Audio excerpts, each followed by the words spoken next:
Nagsisimula ang kwento sa isang world-class na boxing title fight. Si Champion Belov ay haharap sa isang tumataas na rookie, si Gun Woo. Sa kanilang face-off, patuloy siyang pinupukaw ni Belov. Hindi niya pinansin ang magiliw na kilos ni Gun Woo at sinampal pa ito ng malakas sa mukha. Agad na nagkagulo, pero nanatiling kalmado si Gun Woo, tila walang epekto sa kanya. Pagkatapos ng maikling insidente, pumasok na sila sa ring, handa ng lumaban. Muling nag-alok ng glove touch si Gun Woo. Ngunit hindi ito pinansin ni Belov, malinaw na sinusubukan siyang daanin sa isip. Tumunog ang bell. Nagsimula na ang laban. Sobrang agresibo ni Belov sa close range. Isang mabigat na suntok ang nagpatambak kay Gun Woo. Patuloy siya sa pag-atake, halos wala ng pagkakataong gumanti si Gun Woo. Sa isang desperadong sandali, ginamit ni Gun Woo ang clinch para ma-neutralize ang mga atake ni Belov at makabawi. Sa pahinga, hinimok siya ni Coach Woo Jin na tumigil sa pag-atres at harapin ang kalaban. Dahil sa kanyang encouragement, nabawi ni Gun Woo ang kanyang kumpiyansa. Sa pagsisimula ng ikalawang round, tinalikuran niya ang kanyang depensibong laro at naglunsad ng buong pag-atake. Sa hudyat ni Woo Jin, pinaulanan niya ito ng suntok. At napatamaan ang mata ni Belov ng mabigat. Pero sa sandaling tumunog ang bell, agad siyang tumigil, ipinapakita ang buong respeto sa patakaran. Iminungkahi ni Woo Jin na ipagpatuloy niya ang pagtira sa kaliwang mata ni Belov para matapos ang laban ng mas mabilis. Pero tumanggi si Gun Woo. Alam niyang kung makakapasok pa siya ng isa pang malakas na kanan, posibleng mangailangan si Belov ng 12-12 tahi.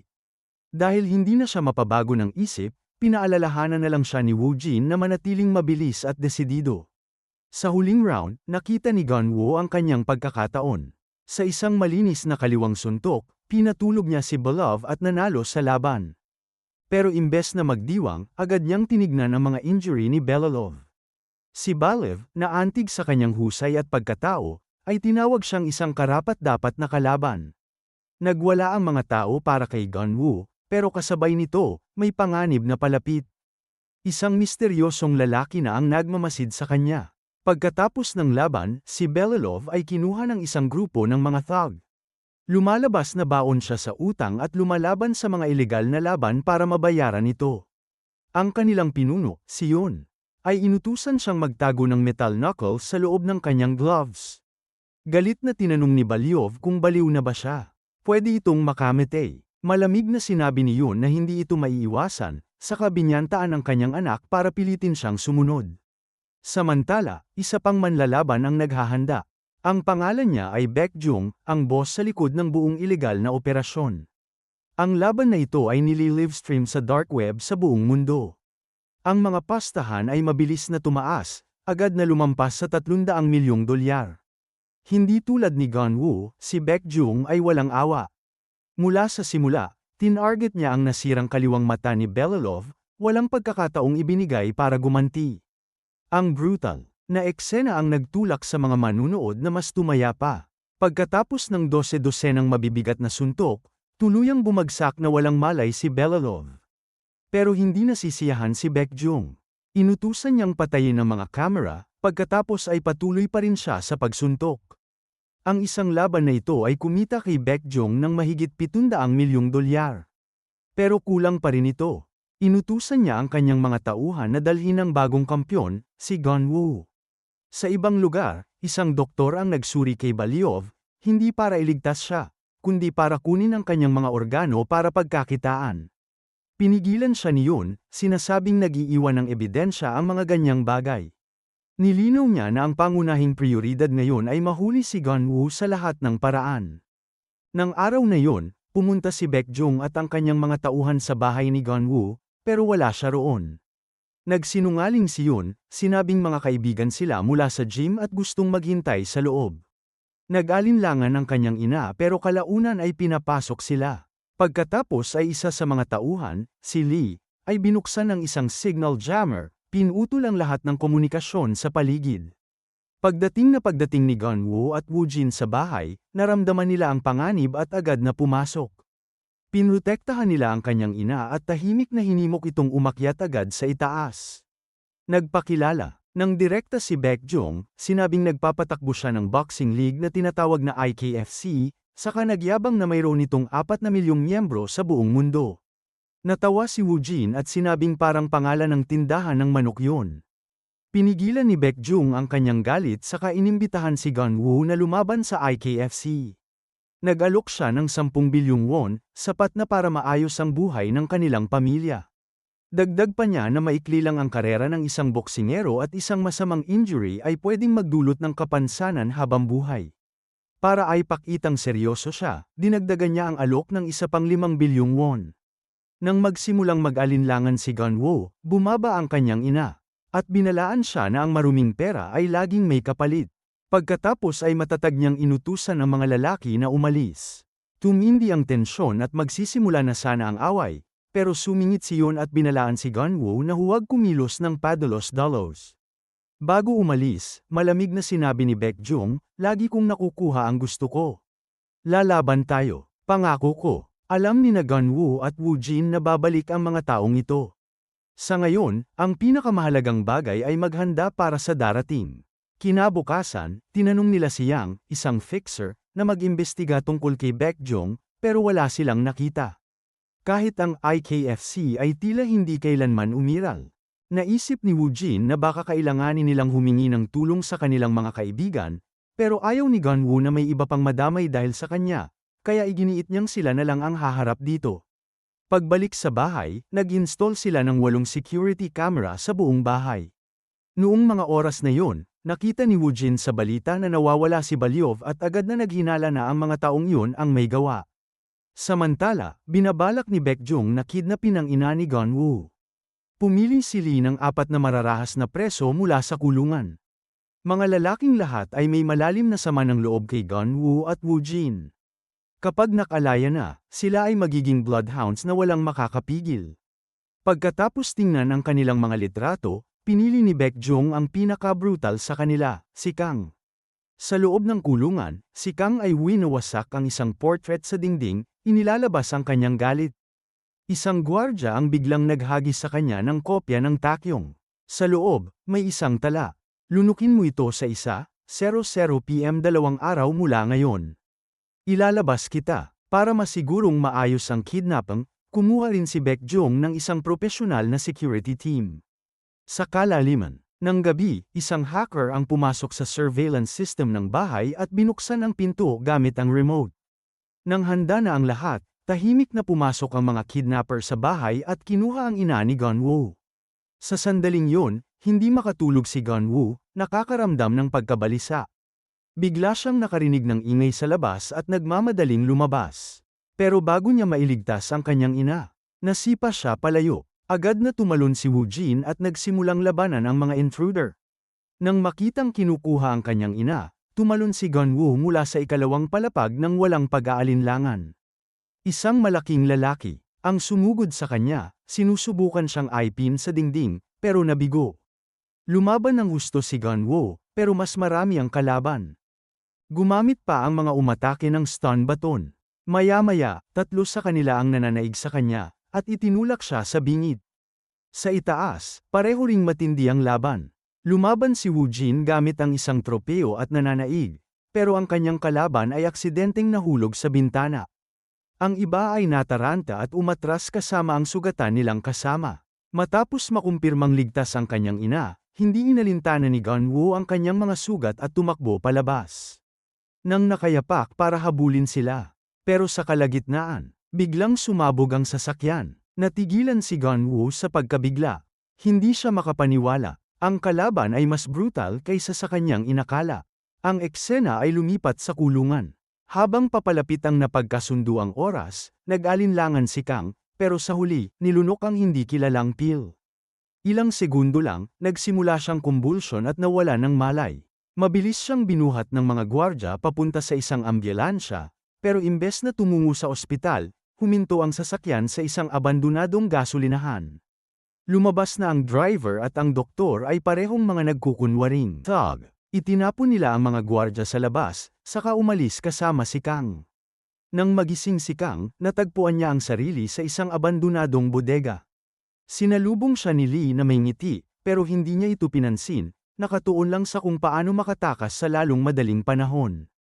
Ngayong nakamit na niya ang kanyang kalayaan, wala na siyang balak magtrabaho para sa kahit sino pa.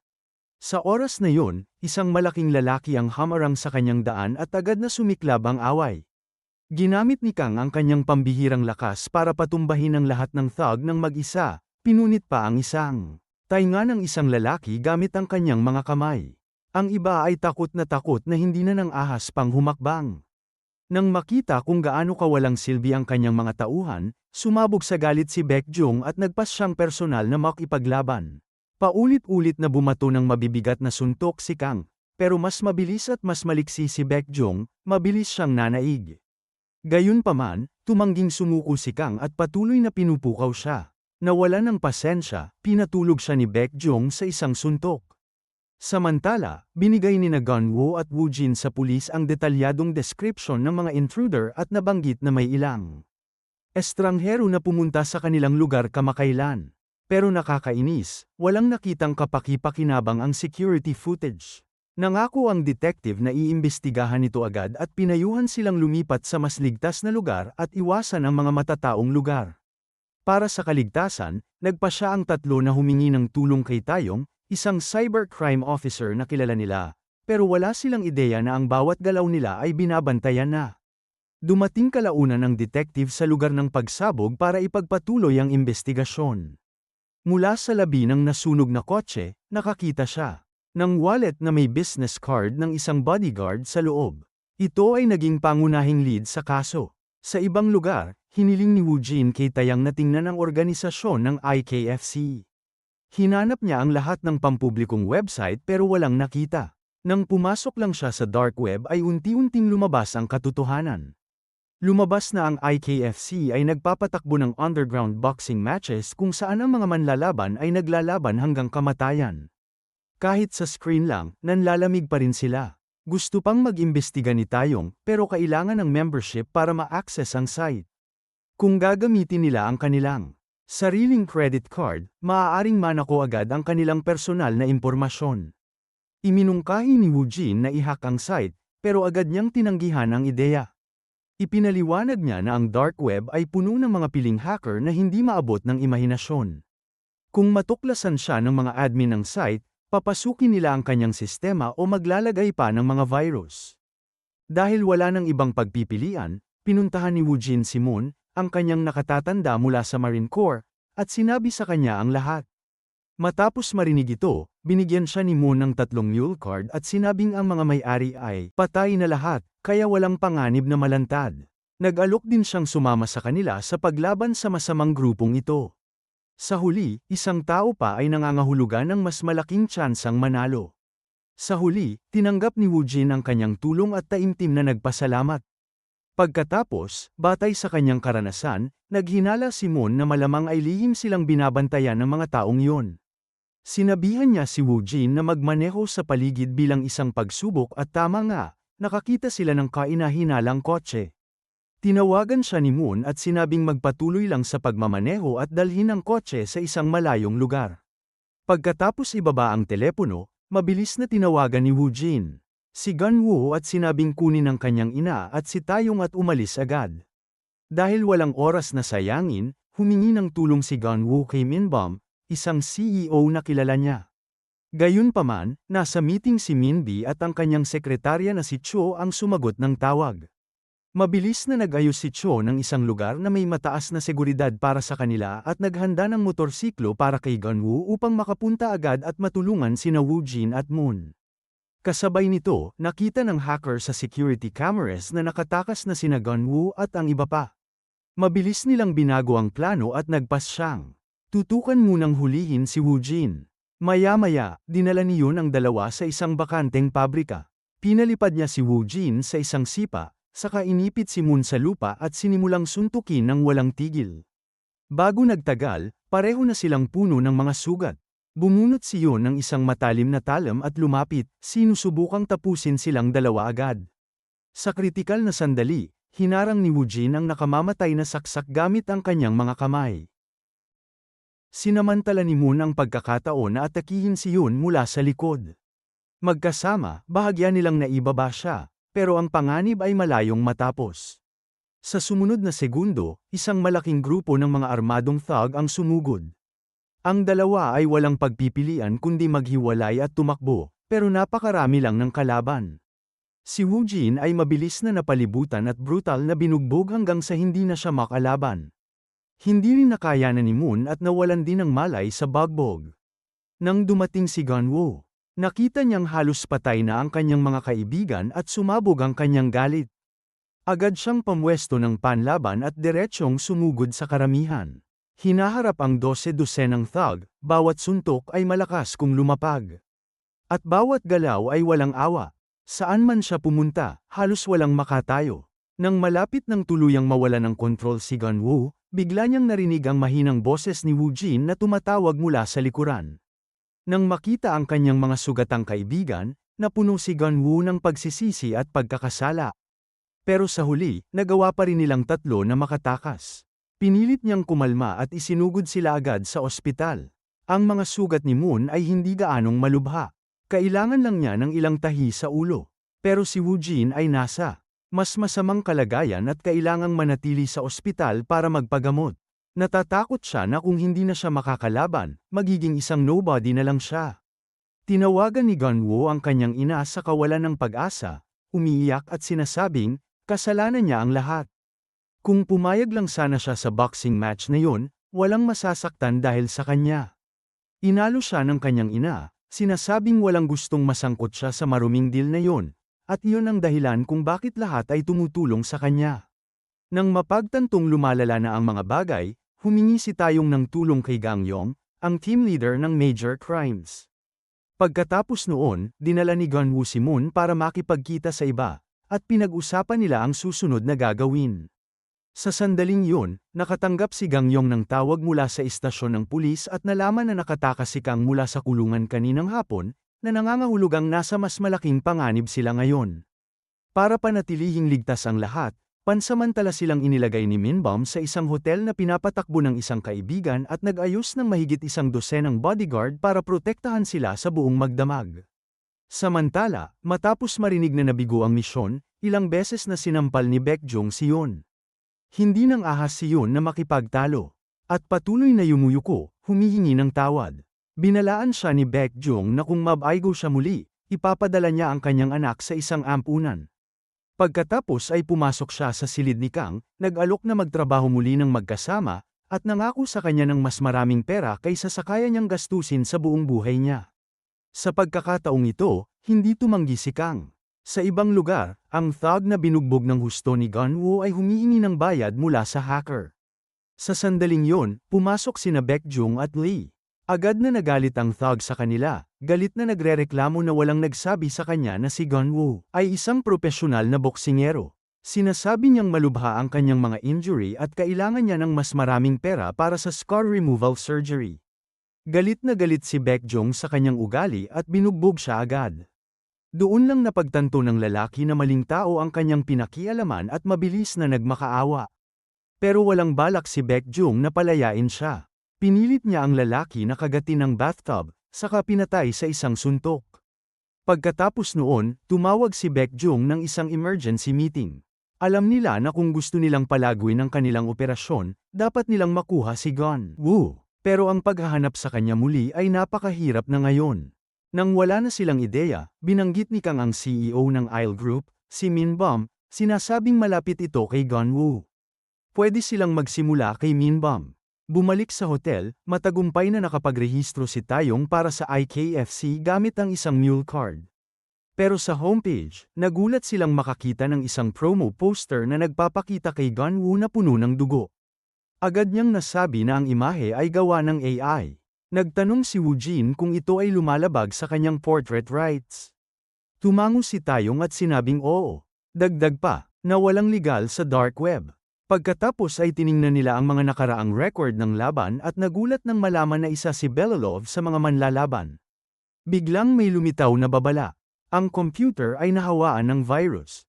Lumabas na ang hacker ay lihim na nanunood sa kanila at naglunsad ng atake. Pagkatapos ng isang matinding cyber battle, natalo si Taeyong sa huli at tuluyang nasira ang computer. Nakonsensya si Gunwoo sa pag-aakalang nadamay na naman siya sa panganib.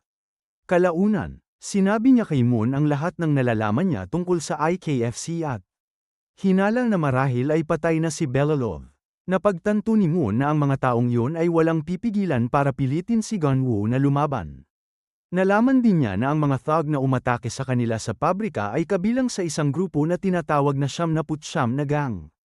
Dahil kailangang makipagkita ni Gunwoo sa mga detective ng 11 AM, nagpa siya sina Moon at Woojin na siyasatin muna ang base ng gang. Sa kasamaang palad, mabilis silang natuklasan at isang marahas na away ang sumiklab. Silang tatlo ay napalibutan ng mga armadong thug. Sa kaguluhan, muling bumukas ang sugat ni Woojin. Nang lalong naging mapanganib ang sitwasyon, dumating ang mga pulis sa tamang oras at inaresto ang lahat sa eksena. Sa isang kafe, hinihintay ni Gunwoo at Gangyong ang detective para lamang masaksihang siya ay sinaksak ng isang hitman. Agad na hinabol ni Gunwoo ang hitman habang nanatili si Gangyong para tulungan ang sugatang detective, pero alam ng hitman ang lugar tulad ng likod ng kanyang kamay at gumalaw na parang pro sa parkour. Sa huli, napanood na lang ni Gunwoo siyang makatakas. Sa kanyang pagbabalik, nakatanggap siya ng napakasamang balita. Ang detective ay namatay agad sa eksena dahil sa kanyang mga sugat. Bago pa man niya ito ma-process, tumawag si Woojin, sinasabing dinala silang lahat sa istasyon ng pulis. Matapos ang mahabang negosasyon sa hepe, tuluyang napalaya ni Gangyong si Moon at ang iba pa. Pero galit na galit siya at sinigawan si Moon dahil sa kumilos ng mag-isa at sinira ang plano. Alam ni Moon na laging mababa ang tingin sa kanya ni Gangyong dahil siya ay isang loan shark. Kahit ganoon, gusto pa rin niyang gawin ang lahat para matulungan ang dalawang batang ito. Sa huli, umatras si Gangyong at sinabihan siyang harapin ang isang lalaking nagngangalang Donghyuk at alamin kung sino ang nasa likod ng atake. Nang gabing yun, natunto ni Moon si Donghyuk sa kanyang karaniwang massage parlor at pinilit siyang magsalita. Matapos ang ilang magaspang na treto, inamin ni Donghyuk na wala siyang ideya kung saan nagtatago ang boss. Pinilit siya ni Moon tungkol kay Belalov. Sinabi ni Donghyuk na minsan niyang nakitang lumalaban si Belalov sa isang lalaking mahaba ang buhok. Nabanggit din niya na nag-selfie siya suot ang luxury watch ng lalaking yun. Matapos makita ang litrato, agad na sinabihan ni Gangyong ang kanyang junior. Si Woo Jiang, na hanapin ang may-ari ng relo. Kasabay nito, umuwi si Secretary Cho para madatnan lang ang kanyang kapatid na nakatali sa isang upuan. Ang mga intruder ay mga tauhan ni Baekjung. Para iligtas siya, napilitan si Cho na ibunyag ang hotel ni Gunwoo at ibinigay din ang plano ni Minbom na pumunta sa isang bar sa susunod na gabi.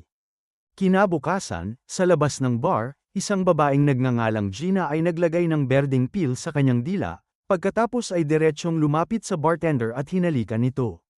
Bago pa siya makapag-react, bumagsak ito. Pagkatapos ay pinatak niya ang isang hindi kilalang likido sa kanyang bibig at pinilit siyang sabihin kung anong oras darating si Minbom at kung anong inumin ang o-orderan niya. Hindi nagtagal, si Minbom ay dumating ng eksakto sa oras, para lamang makita ang ibang bartender. Casual na sinabi ni Gina na may sakit ang orihinal na bartender at siya ang pumalit. Walang hinala si Minbom, ganap na walang kamalay-malay na papalapit na ang panganib. Maya-maya, tinamaan siya ng matinding guni-guni. Kahit ang babaeng nasa harap niya ay nagsimulang magmukhang demonyo. Humalakhak si Gina at ni-record ang lahat, ipinadala ang video sa kanyang amo. Maya-maya, si Minbom ay isinugod sa ospital. Sinabi ng doktor na kritikal ang kanyang kondisyon. Sa pinakamasamang kaso, baka mangailangan pa siya ng liver transplant para malaman kung anong droga ang ibinigay sa kanya. Nagmadali sina Gunwoo at ang iba pa sa bar. Iginigiit ng bartender na hindi pa niya nakita ang babaeng yun. Ang naaalala lang niya ay pagkatapos siyang puwersahang inumin ang likido, tuluyan siyang nawala ng kontrol at hindi mapigil ang sagutin ang mga tanong nito. Agad na naalala ni Moon ang isang droga na kayang magpasalita ng totoo sa mga tao kapag nainom mo. Magsisimula kang magsalita nang hindi mo alam. Mabilis na naglatag ng plano si Gangyong. Pinuntahan niya si Secretary Cho para tanungin habang hinanap naman ng tatlo ang babae. Pero bago sila kumilos, nakatanggap si Gunwoo ng tawag mula sa hindi kilalang numero. Si Baekjung yun. Inamin niyang siya ang nasa likod ng lahat at binalaan si Gunwoo na kung patuloy siyang lalaban, ang mga tao sa paligid niya ay magbabayad isa-isa. Inihayag pa niya na ang detective ay namatay dahil isa sa sarili nitong mga kasamahan ay tumanggap ng 50 milyong won at ipinagkanulo siya. Napaiyak si Gunwoo, hindi alam kung paano haharapin ang alinman dito. Sinabi ni Moon sa kanya na kung gusto niyang patumbahin ang mga taong ganito kalupit, ang kanyang puso ay dapat maging kasing tigas ng bakal, saka lang ang kanyang mga kamao ay magiging mga talam. Pagkatapos noon, pumunta ang dalawa sa isang nightclub at humanap ng isang middleman para matunton ang pinagmulan ng droga. Sa una, tumanggi ang lalaki na makipagtulungan, pero matapos makatanggap ng bayad, dinala niya sila sa drug dealer. Agad na kinilala ng dealer ang babae sa litrato bilang si Gina dahil nagkaroon sila noon ng romantikong relasyon. Ang tatlo ay diretsyong pumunta sa kasino kung saan nagtatrabaho si Gina habang iniulat ang lahat kay Gang Yong. Samantala, natagpuan ni Gang Yong at Woojin si Secretary Cho at galit na tinanong kung bakit niya ipinagkanulo ang kanyang amo na palaging mabuti sa kanya. Hindi na makapagpigil ang kapatid ni Cho. Ipinakita niya ang mga sugat sa kanyang katawan at ipinaliwanag kung paano siya sinaktan ng tatlong estranghero. Pagkatapos ay nagdagdag si Cho ng mas maraming detalye tungkol sa kanila. Ang isa ay malaki at napakalakas. Ang isa ay bihasa sa psychological pressure. At ang ikatlo ay isang kakaibang lalaki na gumamit ng scalpel. Matapos pagtugmain ang lahat ng clues, agad na tumawag si Gang Yong ng isang emergency meeting. Natuklasan ni Woo Jiang na ang relo ay pagmamay-ari ni Yun. Si Yun ay minsang nagsilbi sa special operations at napakabihasa sa paggawa ng mga pampasabog. Ang dahilan ng kanyang discharge ay nananatiling classified at walang nakakaalam ng katotohanan. Mabilis na nagtakda si Gang Yong ng bagong plano. Ipinagpatuloy ni Moon at Gunwoo ang pagtunton kay Gina. Si Woo Jiang ay tinuntun kung saan tumakas ang sospek na sumaksak sa detective at si Taeyong naman ay minomonitor ang hacker. Kalaunan, binisita ni Gang Yong at Woojin ang ina at anak ni Lee. Mula sa kanila, nalaman na ang asawa ni Lee ay may pancreatic cancer. Ang kanyang sweldo sa militar ay hindi makasapat sa malalaking bayarin sa ospital, at sa huli ay na-discharge siya dahil sa mga isyu sa utang. Kasabay nito, natagpuan ni Woo Jiang ang lokasyon ng sospek at iniulat ito agad. Sa hindi inaasahan, tumawag din si Min Bum. Nang marinig na maayos na ang kanyang paggaling, medyo gamaan ang pakiramdam ng lahat. Pero galit na galit si Min Bum at sumampang pagbabayaran ang mga taong yun. Nang gabing yun, muling naggrupo ang apat at naghandang hulihin si Gina. Nang maramdaman ang panganib, agad na pinindot ni Gina ang alarm button. At tumakbo. Hinarap ni Gunwoo ang mga umatake ng diretsahan. Buti na lang, suot niya ang mga espesyal na gloves kaya hindi nasugatan ang kanyang mga kamay ng mga talam. Kasabay nito, hinarang ni Woojin ang daan ni Gina at mabilis siyang naibaba. Pagkatapos, hinarang ni Taeyong ang telepono ni Gina at kinumpirma na siya ang nagdroga kay Min Bum. Hindi lang yun, nakipagkita rin siya sa mastermind sa Entra Hotel sa parehong araw. Agad na kinontak ni Taeyong ang hotel na nagpapanggap bilang pulis at pinilit ang front desk na ibunyag ang room number ni Baekjung. Matapos makuha ang impormasyon, inabisuhan ni Gang Yong ang SWAT team na kumilos. Pero sa eksaktong sandaling yun, lihim na tinawagan ng front desk si Baekjung at binalaan na sinusundan na siya ng pulis. Nang mapagtantong nalantad na siya, inutusan ni Baekjung si Yun na maghanda ng bomba. Pagdating ni Gang Yong at ng SWAT team, wala na ang lahat. Habang minamasdan niya ang silid, bigla siyang may napansin. May isang bomba na nakatago sa loob ng isang florera. Sa sumunod na segundo, si Yun na nakatayo sa labas ay pinindot ang detonator. Isang napakalaking pagsabog ang lumamon sa buong palapag. Hindi nagtagal, tinawagan muli ni Baekjung si Gunwoo, galit na inaakusahan siyang pinatay niya ang lahat. Napuno ng matinding pagkakasala si Gunwoo. Para hindi na madamay pa ang iba sa panganib, sa wakas ay pinili niyang tanggapin itong life or death na laban. Ang pagsabog ay nag-iwan ng 12 patay o sugatan. Si Gang Yong ay nasa bingit ng kamatayan at isinugod sa ospital para sa emergency treatment. Nang makita ni Min Bum ang balita, hindi na niya napigilan ang kanyang galit. Agad niyang kinontak ang kanyang tito, ang director sa National Intelligence Service, humihingi ng tulong. At nangangakong gagantihan ito ng mabuti. Pumayag agad ang kanyang tito nang walang pag-aalinlangan. Kasabay nito, ininterrogate ni Moon at Woojin si Gina, sinusubukang pilitin siyang ibunyag kung sino ang nasa likod ng lahat. Pero kahit anong pagbabanta ang gawin nila, tumanggi siyang magsalita. Kinagat pa niya ang tenga ni Moon. Dahil wala nang ibang opsyon, dinala nila si Wu Jiang. Sa kabila ng mga insulto ni Gina, nanatili siyang kalmado at taimtim na nag-alok na makatrabaho siya. Itinuro niya na nakakuha ang pulis ng impormasyon mula sa kanyang telepono. Kaya hinding-hindi siya papakawala ng mga taong yun.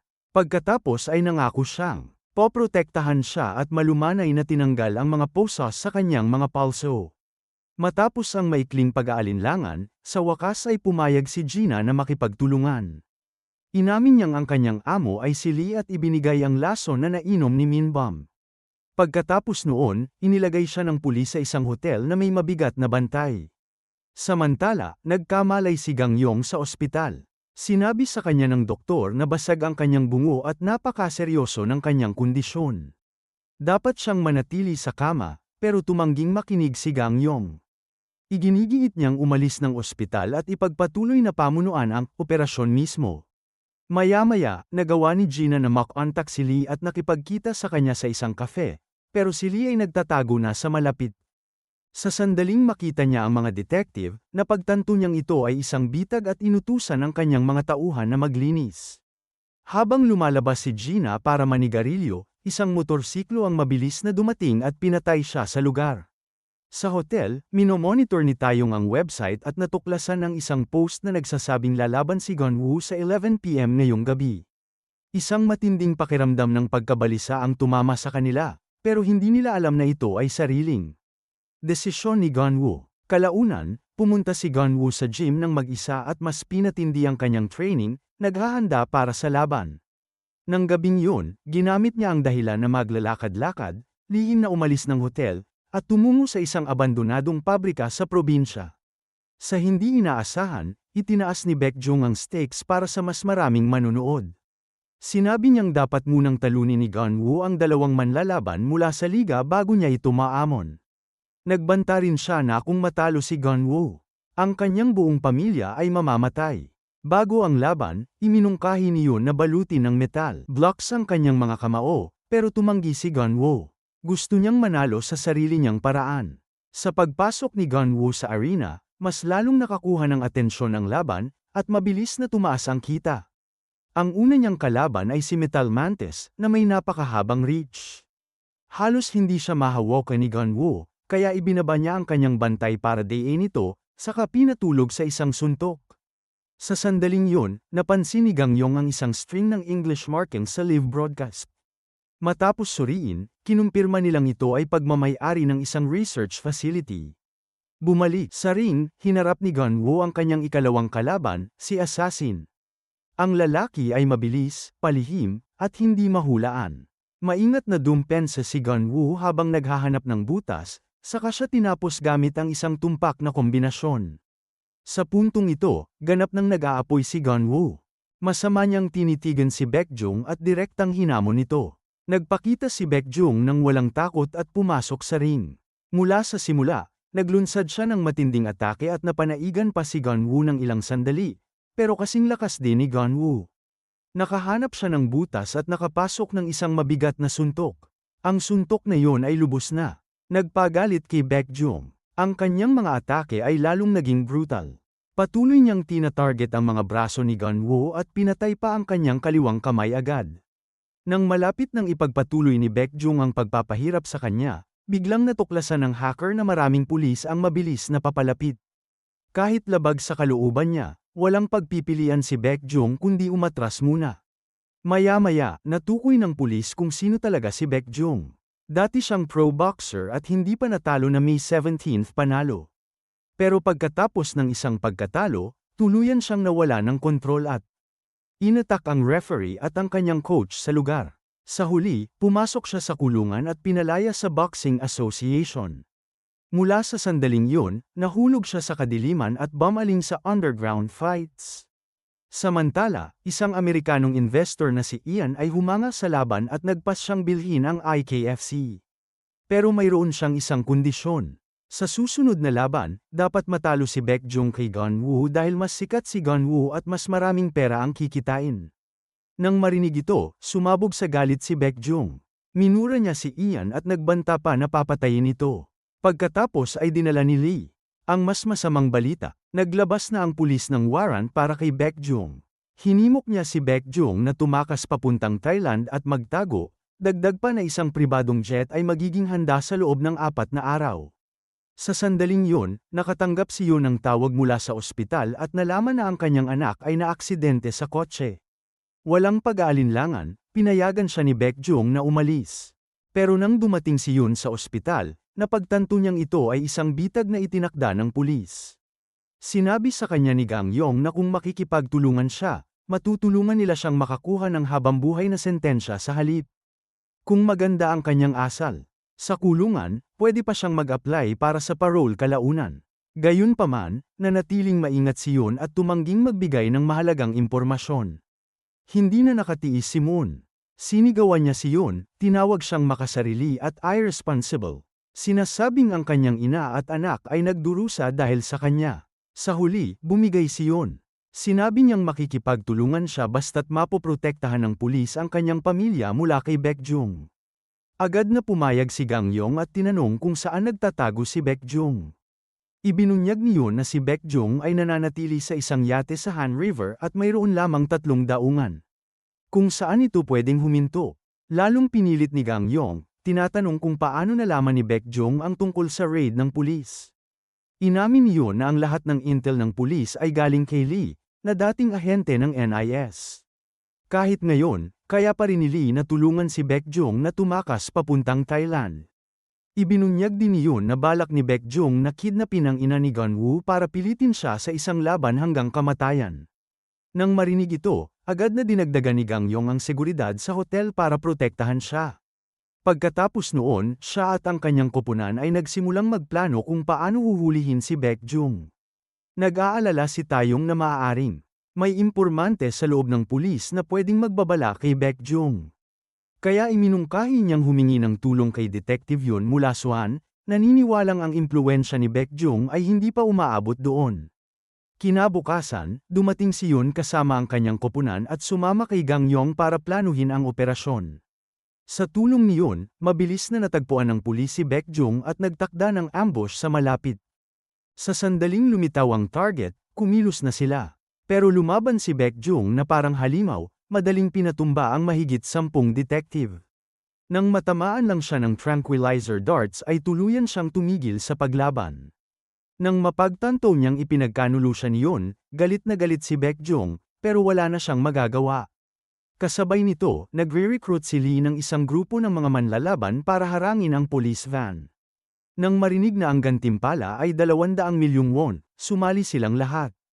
Habang pumapasok ang police van sa isang tunnel, sumugod ang mga armadong umaatake at sinimulang basagin ang mga bintana. Nang makitang dehado ang pulis, hiniling ni Yoon na tanggalin ang kanyang posas para makasali sa laban. Nang malapit nang ilipat ni Gang Yong si Baekjung sa ibang sasakyan, 2 pang killer ang lumitaw sa malayo. Mabilis silang gumalaw. Bawat suntok ay may layuning pumatay. Sumugod si Moon para suportahan si Yoon at magkasama nilang pinatumba ang mga ito ng bahagya. Pero sa sandaling nag-ambala si Gang Yong, biglang tumalon si Baekjung at ilang beses siyang sinipa sa ulo.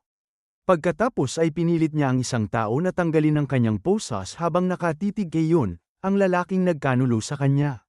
Sumingit si Moon para pigilan siya, pero binugbog ng husto, ang kanyang buhay ay nakabitin sa isang hibla. Matapos alisin ang lahat ng hadlang, hinabol ni Baekjung si Yoon. Sa una, pantay sila. Pero maya-maya, nakuha ni Baekjung ang kontrol at pinatumba si Yoon sa lupa. Hindi siya tumigil. Brutal niyang pinatay si Yoon. Sa ibang lugar, isang traidor sa loob ng pulis ang nag-leak ng room number ng ina ni Gunwoo. Mabilis na pinatay ng hacker ang lahat ng kamera sa hotel at binuksan ni Lee ang isang signal jammer, pinutol ang lahat ng komunikasyon. Napansin ng seguridad na may mali at lumaban, pero mabilis silang pinatumba isa-isa. Habang nagiging kritikal ang sitwasyon, nagmamadaling lumabas si Woo Jin para lumaban. Hirap niyang pinatumba ang isang malaking kalaban, saka hinarap si Kang ng harapan. Nagpalitan sila ng mabibigat na suntok, walang gustong umatras. Pero mas malakas si Kang. Naipit niya si Woo Jin sa dingding at patuloy siyang pinaghahampas ng malakas. Nang malapit nang mamatay si Woo Jin, lumabas ang ina ni Gunwoo at nagmakaawa kay Kang na tumigil. Pinili niyang sumama sa kanila, at si Woo Jin ay napaiyak na lang, ganap na walang magawa. Pagkatapos, si Gang Yong ay isinugod sa emergency surgery at halos nasa pintuan na ng kamatayan. Lubhang nasugatan, luhaang sinabi ni Woo Jin. Kay Gun Woo na kinuha ang kanyang ina, sinisisi ang sarili sa pagkabigong protektahan siya. Kasabay nito, si Woo Jiang ay puno rin ng kalungkutan. Dalawa pa niyang kasamahan na lumaban sa tabi niya ay patay na. Diretso siyang pumunta sa opisina ng hepe at hiniling na ilipat ang pamilya ni Yun sa isang ligtas na lugar na may proteksyon, pero sinabi ng hepe na hindi ito kailangan. Ipinaliwanag ni Woo Jiang na pinatay si Yun habang tumutulong sa pulis at maaaring susunod na targete ni Baekjung ang kanyang pamilya. Binalaan siya ng hepe na huwag gumawa ng gulo para sa pamilya ng isang kriminal at malamig siyang pinaalis. Dahil wala ng ibang pagpipilian, humingi ng tulong si Woo Jiang kay Gun Woo. Nagpasya silang ilipat ang pamilya ni Yun sa lugar ni Gun Woo pansamantala. Samantala, dumating ang ahente ng NIS na si Shin Hyung para tulungan si Min Bum na makapaghiganti. Matapos mag-imbestiga, nalaman niyang si Baekjung ay gumawa ng napakalaking kayamanan sa pamamagitan ng ilegal na boxing. Kaya nakaisip siya ng isang matapang na plano. Maglalagay sina Min Bum at Baekjung ng tig 100 bilyong won, gagawing kabuuang premyo na 200 bilyong won. Winner takes all. Naniniwala siyang na may sapat na perang nakataya, tatanggapin ni Baekjung ang laban. Hinanap ni Min Bum si Gun Woo at tinanong kung handa ba siyang labanan si Baekjung. Nangako siyang ilalabas si Baekjung kahit ano pa ang mangyari. Pumayag si Gun Woo nang walang pag-aalinlangan. Para iligtas ang kanyang ina, gagawin niya ang lahat. Sa sandaling yon, isang motorsiklo ang huminto sa labas. Ito ay si Duyong, ang dating alyado na minsang lumaban sa tabi ni Gun Woo at Woo Jin laban sa grupo ng krimen. Sinabi niyang sa nakalipas na 4 na taon, ginawa niya ang lahat para mabuhay, kasama na ang pagsali sa Bloodhounds Group para sa pera. Pero ngayon, nang makitang nasa panganib si Gun Woo, hindi na niya kayang tumayo lang. Nagpasya siyang tulungan sila. Sa kalaliman ng gabi, palihim na pumasok si Duyong sa lugar ng doktor at pinilit itong umamin gamit ang mga brutal na pamamaraan. Kasabay nito, dumating ang grupo ni Lee sa airport. Pero matapos tumingin sa paligid, napagtanto niyang ang lugar ay puno ng mga ahente ng NIS. Walang paraan para makatakas. Galit na galit si Baekjung. Binalaan niya si Lee na kung may mali pang mangyari muli, papatayin niya ang kanyang buong pamilya. Maya-maya, nagawa ni Min Bum na makontak si Baekjung at nagmungkahi ng 2-on-2 na laban. Galit na galit si Baekjung. Na isang nobody ay naglakas loob na pagbantaan siya at sinabing pahihirapan muna niya ang ina ni Gun Woo, pero hindi nagpatinag si Min Bum. Ibinabalang niya ang tawag. Tuluyang nawala ng kontrol si Baekjung at nagpas siyang patayin ang babae agad. Pinigilan siya agad ni Lee, pinaalalahanan siyang ito na lang ang tanging pagkakataon nila para makatakas.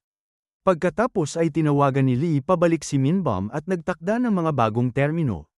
Kung manalo ang panig ni Gun Woo, palalayain nila ang hostage agad. Kung matalo sila, dapat maghanda si Min Bum ng 100 bilyong won na cash at magbigay ng pribadong jet para sa kanilang pagtakas. Sa puntong ito, walang pagpipilian si Min Bum kundi pumayag. May 10 araw na natitira bago ang laban, binisita ni Gun Woo at Woo Jin ang dating coach ni Baekjung. Matapos marinig ang lahat ng ginawa ni Baekjung sa mga nakaraang taon, nagpasya ang coach na sabihin ang lahat ng nalalaman niya. Sinabi niyang ang kanang kamay ni Baekjung ay hindi kapani-pani walang mabilis, habang ang kanyang kaliwang kamay ay may mapanirang lakas. Mas mahalaga, siya ay isang napakatalinong manlalaban na halos ganap na nababasa ang kanyang kalaban. Para mas madaling maintindihan, nag-set up ang coach ng isang live sparring session. Si Gun Woo ay napakatalentado at mabilis na naisip kung paano kontrahin ang estilo ni Baekjung. Sa mga sumunod na araw, sumailalim sina Gun Woo at Woo Jin sa matinding training. Kasabay nito, naghahanda rin ng buong lakas sina Baekjung at Kang para sa laban. Hindi nagtagal, ang Bloodhounds Group ay nag-post ng isa pang recruitment notice. Sa pagkakataong ito sa isang abandonadong eskwelahan, mabilis na gumawa ng plano si Duyong. Lilinisin niya ang mga thug bago ang laban, saka gagamitin ang pagkakataon para iligtas ang ina ni Gun Woo. Gabi bago ang laban, sinabi ni Gun Woo kay Woo Jin na sa pagkakataong ito. Babalutin niya ng metal ang kanyang mga kamay at walang pipigilan. Alam niyang sa pamamagitan lang ng pagpapatigas ng kanyang puso na parang bakal niya mapoprotektahan ang mga taong mahal niya. Kinabukasan, lahat ng manlalaban ay pumasok sa target na gusali ng buong armado. Inutusan ni Lee ang lahat na manatili sa kanilang posisyon at binalaan na anumang pagkakamali ay parurusahan ng kamatayan agad.